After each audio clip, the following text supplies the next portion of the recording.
Hi friends, ನಿಮಗೆ ಹಿಂದೆ 2 ವಿಡಿಯೋದಲ್ಲಿ ನಾನು ಒಂದು ಶೇಂಗಾ ಚಟ್ನಿ ಮಾಡೋದು ಮತ್ತು ಇನ್ನೊಂದು ಅಗಸೆ ಬೀಜದ ಚಟ್ನಿ ಮಾಡೋದನ್ನು ತೋರಿಸಿದ್ದೆ. ಇವಾಗ ನಾನು ಗುರೆಳ್ಳು ಅಂತಂದರೆ ನೀವು ಬದನೆಕಾಯಿ ಪಲ್ಯಕ್ಕೆ ಅಥವಾ ಎಲ್ಲದಕ್ಕೂ ಹಾಕ್ತೀರಲ್ವ, ಗುರೆಳ್ಳು ಅಂತಂದು ಹೇಳಿ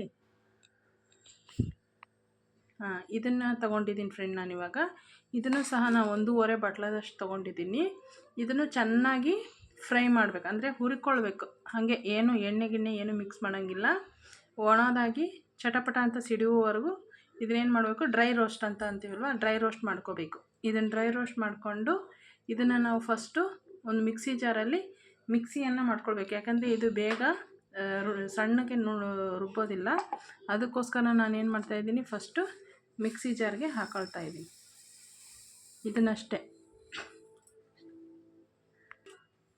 ನೋಡಿ ಫ್ರೆಂಡ್, ಇವಾಗ ನಾನು 1 ರೌಂಡ್ ಮಿಕ್ಸಿನ ಮಾಡ್ಕೊಬಂದಿದ್ದೀನಿ. 1 ರೌಂಡ್ ಮಿಕ್ಸಿ ಮಾಡ್ಕೊಬಂದರೆ ಈ ರೀತಿ ಆಗುತ್ತೆ. ಇದಕ್ಕೆ ನಾವು ಇವಾಗ ಇದಕ್ಕೆ ಬೇಕಾದಂಥ ಇಂಗ್ರೀಡಿಯೆಂಟ್ಸ್ನ ನಾನು ಆ್ಯಡ್ ಮಾಡ್ತಾಯಿದ್ದೀನಿ. ಅಂದರೆ ಇದಕ್ಕೂ ಸಹ ನಾವೇನು ಬೆಳ್ಳುಳ್ಳಿಯನ್ನು ತೊಗೊಳ್ತಾ ಇದ್ದೀವಿ. ಬೆಳ್ಳುಳ್ಳಿನ ಅಂದರೆ ಇದು 1.5 ಬಟ್ಲದಷ್ಟು ನಾನು ತೊಗೊಂಡಿದ್ದೀನಿ ಗುರೆಳ್ಳು. ಇದಕ್ಕೆ ನಾವು 1 ಹಿಡಿಯಷ್ಟು, 1 ಒಳ ಹಿಡಿಯಷ್ಟು ಬೆಳ್ಳುಳ್ಳಿಯನ್ನು ನಾನೇನು ಮಾಡ್ತೀನಿ, ಆ್ಯಡ್ ಮಾಡ್ತಾಯಿದ್ದೀನಿ. ಅಂದರೆ ಘಮ ಬರುತ್ತೆ ಬೆಳ್ಳುಳ್ಳಿ ಹಾಕೋದ್ರಿಂದ ಅಂತಂದು ಹೇಳ್ಬಿಟ್ಟು ಈ ರೀತಿ ಆ್ಯಡ್ ಮಾಡ್ತಾಯಿದ್ದೀನಿ. ಇದಕ್ಕೆ ನಾನು ರುಚಿಗೆ ತಕ್ಕಷ್ಟು ಉಪ್ಪು,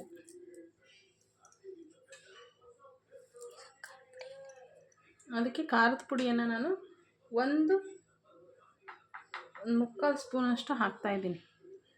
3/4 ಸ್ಪೂನು ಖಾರದ ಪುಡಿಯನ್ನು ಹಾಕೊಳ್ತಾ ಇದ್ದೀನಿ. ಅಂದರೆ ಇದು 1.5 ಬಟ್ಲು ಇದೆಯಲ್ವಾ, ಸ್ವಲ್ಪ ಕಹಿ ಅನಿಸುತ್ತೆ. ಅದಕ್ಕೆ ನಾನು ಸ್ವಲ್ಪ ಖಾರ ಇದ್ದರೆ ಟೇಸ್ಟ್ ಬರುತ್ತೆ. ಇದಕ್ಕೂ ಸಹ ನಾನು ಬೆಲ್ಲವನ್ನು ಮಿಕ್ಸ್ ಮಾಡ್ತಾಯಿದ್ದೀನಿ.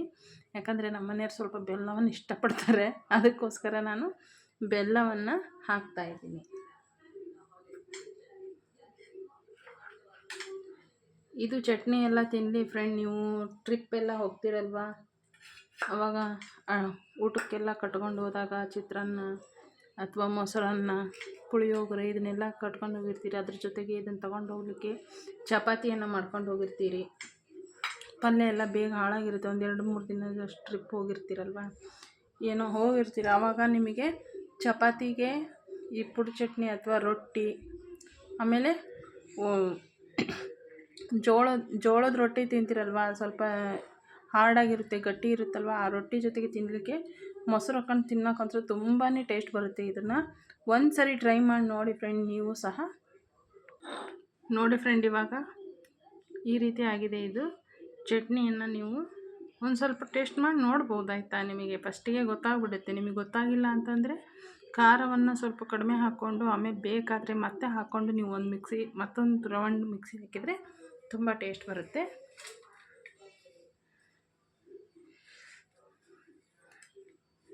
ಇದನ್ನು ಆ್ಯಕ್ಚುಲಿ ನಾವೆಲ್ಲ ವರ್ಷ ಅಥವಾ 1 ತಿಂಗಳು 2 ತಿಂಗಳು ಆಗೋವರೆಗೂ ಮಾಡಿ ಇಟ್ಕೊಳ್ತೀವಿ. ತಿನ್ನಲಿಕ್ಕೆ ಏನೂ ಆಗೋದಿಲ್ಲ, ಇದು ಹಾಳಾಗೋದಿಲ್ಲ. ಅಂದರೆ ಸ್ವಲ್ಪ ಆವಾಗವಾಗ ಏನು ಮಾಡಬೇಕು, ನಾವು ಇದನ್ನು ಗಾಳಿಗೆ ಇಡಬೇಕು, ಬಿಸಿಲಿಗೆ ಇಡಬಾರ್ದು. ಸ್ವಲ್ಪ ಗಾಳಿಗೆ ಸ್ಟೋರ್ ಮಾಡಿ ಇಟ್ಕೊಳ್ತೀವಲ್ವ, 1 ತಿಂಗಳು 2 ತಿಂಗಳು 1 ತಿಂಗಳಾಗೋಷ್ಟು. ಆವಾಗ ಇದನ್ನು ಗಾಳಿಗೆ 1-2 ದಿನಕ್ಕೊಂದು ಸಾರಿ ಅಥವಾ 3 ದಿನಕ್ಕೊಂದು ಸಾರಿ ಹೊರಗೆ ಇಟ್ಟರೆ ಗಾಳಿಗೆ, ಇದು ಟೇಸ್ಟ್ ತುಂಬ ಚೆನ್ನಾಗಿರುತ್ತೆ. ನಿಮಗೆ ಅರ್ಜೆಂಟಿಗೆ ಅಥವಾ ಈಗ ಸಾಂಬಾರು ಇಲ್ಲ ಅಂತ ಅಂದ್ರೂ ಸಹ ಇದಕ್ಕೆ ಮೊಸರು ತೊಗೊಬಂದು ಇದನ್ನು ಮೊಸರು ಜೊತೆಗೆ ಮಿಕ್ಸ್ ಮಾಡ್ಕೊಂಡು ಅನ್ನದ ಜೊತೆಗೆ ಊಟ ಮಾಡಲಿಕ್ಕೆ ತುಂಬ ಚೆನ್ನಾಗಾಗುತ್ತೆ. ಇದನ್ನೆಲ್ಲ ಟ್ರೈ ಮಾಡ್ತೀರಾ ಅಂದ್ಕೊಂಡಿದ್ದೀನಿ ಫ್ರೆಂಡ್. ನೀವೊಂದು ಸರಿ ಇದನ್ನ ಯಾವ ವಿಡಿಯೋದಲ್ಲೂ ಮಾಡಿರಲಿಲ್ಲ, ಅದಕ್ಕೋಸ್ಕರ ನಾನೇ ಇದನ್ನು ಸ್ಟಾರ್ಟ್ ಮಾಡೋಣ ಅಥವಾ ವಿಡಿಯೋನ ಅಂತಂದೇಳಿ ನಾನು ಫಸ್ಟ್ ವಿಡಿಯೋಗಳನ್ನು ನಾನು ಚಟ್ನಿಯಿಂದನೇ ತೊಗೊಂಡಿದ್ದೀನಿ. ನೀವೆಲ್ಲ ವಿಡಿಯೋನ ನಾನು ಫಾಲೋ ಮಾಡಿ ಸಬ್ಸ್ಕ್ರೈಬ್ ಮಾಡಬೇಕು ಅಂತಂದು ಇಷ್ಟಪಡ್ತೀನಿ ಫ್ರೆಂಡ್.